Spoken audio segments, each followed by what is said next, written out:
Olá pessoal do sexto ano da Rede Municipal de Ensino de Picos, tudo bem com vocês? Aqui quem fala é o professor Rubens Leal da disciplina de História.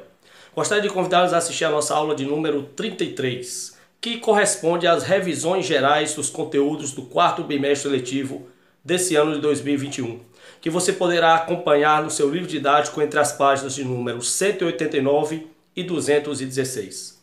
Vamos recapitular então? Então pessoal, o primeiro conteúdo trabalhado nesse quarto bimestre foram os povos bárbaros. Os povos bárbaros, nós sabemos, são todos os povos europeus não romanos. Os bárbaros eram aqueles povos que viviam além das fronteiras do Império Romano, portanto, não obedeciam às leis de Roma, não tinham a organização político-militar de Roma e não falavam a língua oficial dos romanos, que era o latim. Eram vários povos bárbaros europeus, inclusive, que deram origem a vários países atuais.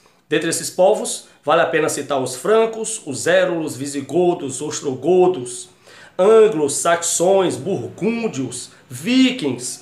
Era uma diversidade de povos que nós chamamos também de povos germânicos.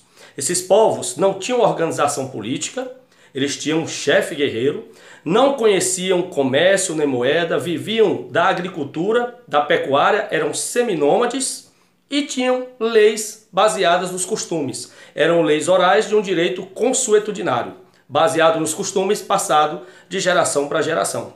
E foram justamente os povos bárbaros que entraram no Império Romano em sua crise e provocaram a destruição do Império Romano do Ocidente em 476 d.C., marco que finaliza a Idade Antiga e inicia a Idade Média.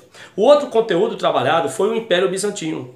O Império Bizantino que corresponde ao antigo Império Romano do Oriente. Nós sabemos que apenas o Império Romano do Ocidente foi invadido pelos povos bárbaros e caiu. O Império Romano do Oriente, com capital em Constantinopla, mudou de nome e tornou-se Império Bizantino, fazendo alusão ao antigo nome da capital Constantinopla, que era a cidade de Bizâncio. O Império Bizantino que teve como grande imperador Justiniano.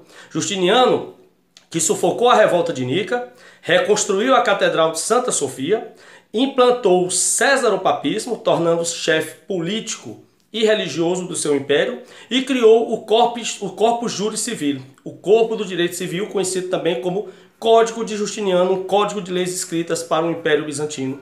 O Império Bizantino, que persistiu, perdurou por toda a Idade Média e caiu apenas com a tomada de sua capital, a cidade de Constantinopla, em 1453, que foi invadida e conquistada pelos turcos otomanos, passando a partir de então a se chamar Istambul. E o Império Bizantino passou a chamar-se Turquia. Outro conteúdo que nós vimos nesse bimestre letivo foram os muçulmanos ou árabes e o islamismo. Nós vimos que o islamismo é atualmente a segunda maior religião monoteísta do mundo. Eles têm Alá como Deus, Maomé como seu profeta e anunciador e o Corão como livro sagrado que traz todas as doutrinas do islamismo. Nós vimos que a história do povo árabe ela é caracterizada no período pré-maometano e o período maometano. O período pré-maometano é o que antecede o nascimento do profeta Maomé, quando os povos árabes eram politeístas, tinham cerca de 300 divindades, dentre os quais a Pedra Negra. Tinham na cidade de Meca um grande centro comercial e religioso, onde ficava o Caaba, que era o grande templo de orações dos árabes antes de Maomé. E era justamente no centro do Caaba que ficava essa Pedra Negra, principal das divindades visitada por árabes de toda a Península Arábica.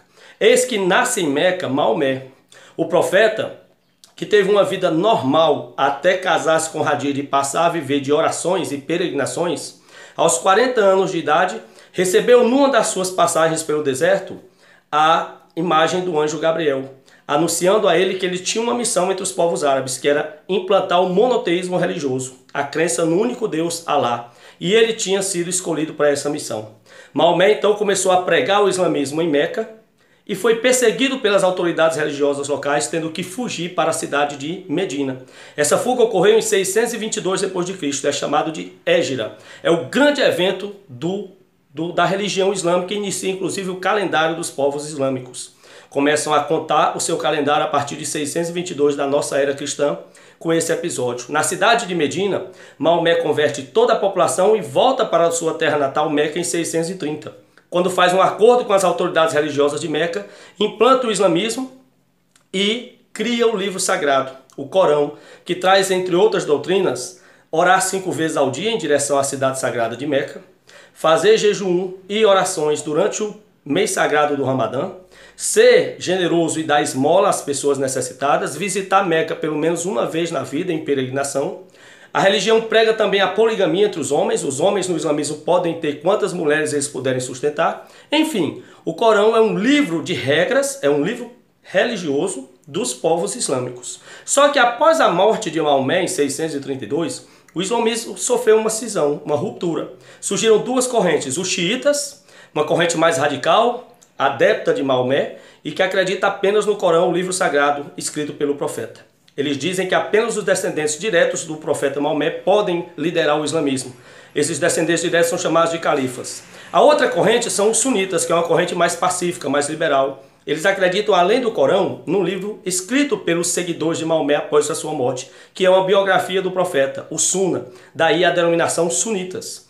Eles aceitam que qualquer pessoa preparada e que conheça o islamismo pode presidir a fé religiosa do Islã. Por fim, o último conteúdo desse bimestre foi o feudalismo. O feudalismo que foi o sistema econômico que predominou na Europa durante toda a Idade Média. Foi praticamente por um milênio. O feudalismo que tinha na posse de terras, feudos, a grande fonte de riqueza. São características do feudalismo: vida rural e autossuficiente, ausência de comércio e moeda, poder político descentralizado. O feudalismo, a vida era concentrada no feudo, uma forma autônoma, tudo o que eles precisavam eles produziam ali. Havia uma forte religiosidade e a família era meramente patriarcal, onde o senhor feudal ditava todas as regras, inclusive os casamentos das filhas e as funções que os filhos iriam exercer quando chegassem na fase adulta. Nós sabemos que as terras do feudo eram divididas em três partes: o manso senhorial, que eram terras dedicadas ao senhor feudal, o manso servil, que era a terra dos servos, e o manso comunal, florestas, terras abertas, que era de uso comum. Por falar nisso, a sociedade feudal era caracterizada por três grupos ou classes sociais: a nobreza, que eram os senhores feudais e os cavaleiros; o clero, que eram os membros da igreja; e os servos, que eram os camponeses ligados ao feudo, que trabalhavam e juravam fidelidade ao senhor feudal. Esse, por sua vez, dava terra para os servos e proteção militar no feudo. Por fim, os servos tinham algumas obrigações a cumprir, alguns impostos a pagarem na vida do feudo. E eu gostaria de elencar três: a corveia, quando o servo era obrigado a trabalhar alguns dias da semana nas terras do senhor feudal; a talha, quando o servo deveria dar parte de sua produção ao senhor feudal; e nós temos as banalidades, quando o servo deveria pagar pelo uso dos instrumentos do senhor feudal. O feudalismo, portanto, foi o grande regime sociopolítico e econômico da Idade Média no continente europeu. Espero que tenham gostado, um forte abraço e até a próxima.